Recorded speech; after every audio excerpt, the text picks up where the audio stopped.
ദൈവതിരുനാമത്തിന് മഹത്വം ഉണ്ടായിരിക്കട്ടെ. പുനരുദ്ധിതനായ യേശുക്രിസ്തുവിൻ്റെ ധന്യനാമത്തിൽ ഏവർക്കും സ്നേഹ വന്ദനം. കർത്താവിൻ്റെ പുനരുദ്ധാനത്തിൻ്റെ ശാന്തിയും സമാധാനവും പ്രതീക്ഷയും പ്രത്യാശയും നമ്മുടെ ജീവിതത്തിന് നവഭാവവും നവമാർഗവും തെളിയിക്കട്ടെ എന്ന് പ്രാരംഭത്തിൽ ആശംസിക്കുന്നു. കർത്താവിൽ അനുഗ്രഹീതരെ, ക്രൂശ് മരണത്തോടെ സർവവും അവസാനിച്ചു എന്ന് കരുതിയിരുന്നതായ ഒരു ലോകത്തിൽ ക്രിസ്തുവിൻ്റെ പുനരുദ്ധാനം നൽകുന്ന നവമായ ജീവിതക്രമം നമ്മെ ഏറ്റുപിരിയും ആകൃഷ്ടരാക്കുകയും ആ സ്നേഹവലയത്തിലേക്ക് നാം എത്തുകയും ചെയ്യേണ്ടതാണ്.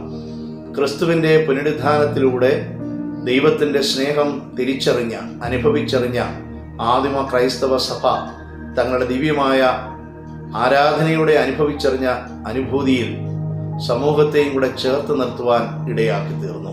സമൂഹത്തിൻ്റെ കണ്ണുനീരുകളെ കാണുവാൻ, സമൂഹത്തിൻ്റെ ഇല്ലായ്മയെ തിരിച്ചറിയുവാൻ, അവരെയും ആരാധനാ സമൂഹത്തിൽ കൂട്ടിച്ചേർത്ത് അവിടെ ഇല്ലാത്തവരും ഉള്ളവരും എന്ന വ്യത്യാസത്തിൻ്റെ നടുച്ചുവർ ഇടിച്ചു കളയുവാൻ ആദിമ ക്രൈസ്തവ സഭയ്ക്ക് കർത്താവിൻ്റെ പുനരുദ്ധാനത്തിന് സാക്ഷിയായ ശിഷ്യന്മാർക്ക് സാധിച്ചുവെങ്കിൽ യുദ്ധത്തിൻ്റെ കരിനിഴൽ നമ്മളെ തമ്മിൽ വേർപിരിക്കുന്ന സാമ്പത്തിക മാന്ദ്യവും അതിൻ്റെ ക്രമഭംഗുരം മൂലം ഉണ്ടാകുന്നതായ നമ്മുടെ ജീവിതത്തിൻ്റെ വഴിയടഞ്ഞു പോകുന്ന അവസ്ഥയിൽ പുതിയ പ്രതീക്ഷയും പുതിയ പ്രത്യാശയും നൽകി ഏവരെയും ഹൃദയത്തോടെ നിർത്തുവാൻ സാധിക്കട്ടെ എന്ന് ഞാൻ ആശംസിക്കുന്നു.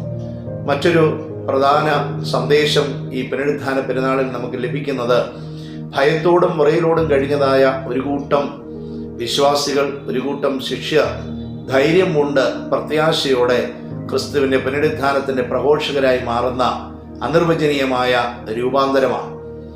കർത്താവിൻ്റെ ക്രൂശ് മരണത്തിൽ ഹൃദയം പൊട്ടി വിങ്ങലോടെ മാറത്തടിച്ച് നിസ്സഹായരായി തിരിച്ചുപോയ ഒരു ജനം ഇതാ ക്രിസ്തുവിൻ്റെ പുനരുദ്ധാനമെന്ന ആ പുതിയ പ്രതീക്ഷയുടെയും പ്രത്യാശയുടെയും തിരുനാൾ ഉയർന്നപ്പോൾ അവർ കർമ്മ ചൈതന്യം ഉൾക്കൊണ്ടുകൊണ്ട് ഏവരുടെയും ഹൃദയത്തെ മറിക്കുവാൻ, ഹൃദയത്തെ അത് ക്രിസ്തുവിന് വേണ്ടി പ്രതിഷ്ഠിക്കുവാൻ തക്കവണ്ണം ഒരു വ്യക്തിയിൽ നിന്ന് അനേക വ്യക്തികളിലേക്ക്, അങ്ങനെ വ്യക്തിതലത്തിൽ നിന്ന് സമൂഹതലത്തിൽ നിന്ന് ആഗോളതലത്തിലേക്ക് സ്നേഹത്തിൻ്റെ പ്രചാരകനായി മാറുവാൻ തക്കവണ്ണം സാധിച്ചു.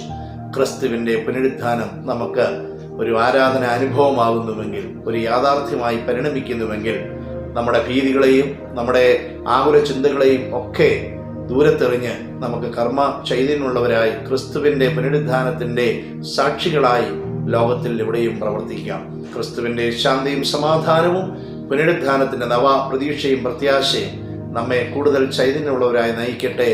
ഏവർക്കും ഈസ്റ്ററിൻ്റെ സന്തോഷവും സമാധാനവും അനുഗ്രഹങ്ങളും നേരുന്നു. ദൈവം നമ്മെ അനുഗ്രഹിക്കട്ടെ.